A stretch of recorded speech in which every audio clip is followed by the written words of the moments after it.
You ask Tiger to solve. This deals with linear equations with one unknown. The final result is x equals 11. Let's solve it step by step. Group all constants on the right side of the equation. Subtract 2 from both sides. Simplify the arithmetic.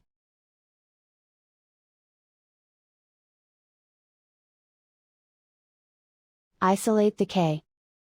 Divide both sides by 2. Simplify the fraction. Find the greatest common factor of the numerator and denominator. Factor out and cancel the greatest common factor. And so the final result is x equals 11.